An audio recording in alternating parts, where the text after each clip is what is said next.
ক্ষমতার লোভে সিপিএম এবং কংগ্রেসের স্বার্থান্বেষী নেতাদের এখন দারুণ মিতালি। অথচ সিপিএম আমলের রক্তাক্ত দিনগুলির কথা কেউ কোনো দিনও ভুলতে পারবে না। বাম আমলের ধলাই জেলায় যারা কংগ্রেস দল করার অপরাধে প্রচুর লোক খুন হয়েছিলেন, সিপিএম এর ক্যাডারদের হাতে তুলে ধরা হলো তারই কিছু কাহিনী।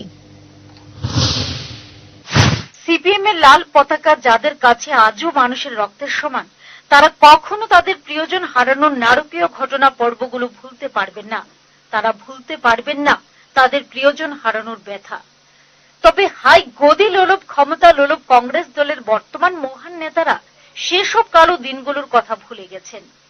প্রসঙ্গত তুলে ধরা হচ্ছে বাম আমলে খুন হওয়া ধলাই জেলা তথা কমলপুরের কয়েকজন চিরস্মরণীয় নেতার আত্মত্যাগের কথা। অসীম মজুমদার ওরফে বুচা কমলপুর শহরে পুরাতন মোটর স্ট্যান্ড এলাকার বাসিন্দা। অসীম ছিলেন কংগ্রেস দলের একনিষ্ঠ কর্মী।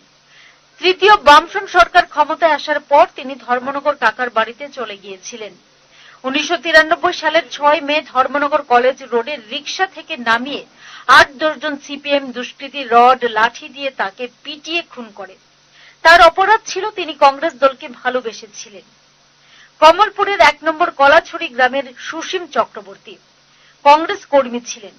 1993 বিধানসভা নির্বাচনে কমলপুর বিধানসভা কেন্দ্রে কংগ্রেস প্রার্থী শরৎ চক্রবর্তীর হয়ে ভোট প্রচার করেছিলেন। দুর্ভাগ্যবশত ওই সময় কংগ্রেস রাজ্যে ক্ষমতায় আসেনি, তাই তাকে পালিয়ে যেতে হয়। জেলার অন্তর্গত শান্তির বাজার এক মামার বাড়িতে তিনি অবস্থান করেছিলেন। কিন্তু 1993 সালের 20 ডিসেম্বর শান্তির বাজারে হরিনাম সংকীর্তন উৎসব থেকে ফেরার পথে এক যুবক ডেকে নিয়ে যায় সুসীম চক্রবর্তীকে। পরে 7-8 জন যুবক চ্যাং দোলা করে কৃষি গ্রাম সেবক কেন্দ্রের পিছনে নিয়ে যায়। একের পর এক ধারালো অস্ত্র দিয়ে কুপিয়ে তাকে হত্যা করা হয়। তার একটাই অপরাধ ছিল, তিনি কংগ্রেস দলের নেতৃত্ব ছিলেন। সিপিএম কমলপুর অঞ্চল সম্পাদক এবং কমলপুর নগর পঞ্চায়েতের চেয়ারম্যান তপন রায়ের হত্যাকাণ্ডটিতে সিপিএম এর আরও এক হিংসার চেহারা ফুটে উঠেছিল গোটা রাজ্যে। 2008 সালে কমলপুর বিধানসভা নির্বাচনে কংগ্রেস প্রার্থী মনোজ কান্তি দেব অল্প ব্যবধানে সিপিএম প্রার্থী বিজয়লক্ষ্মী সিনহাকে পরাজিত করেছিলেন। কিন্তু দলেরই কর্মী তপন রায় সিপিএম এর কাছে গোষ্ঠী কোন্দলের নায়ক হিসেবে চিহ্নিত হয়।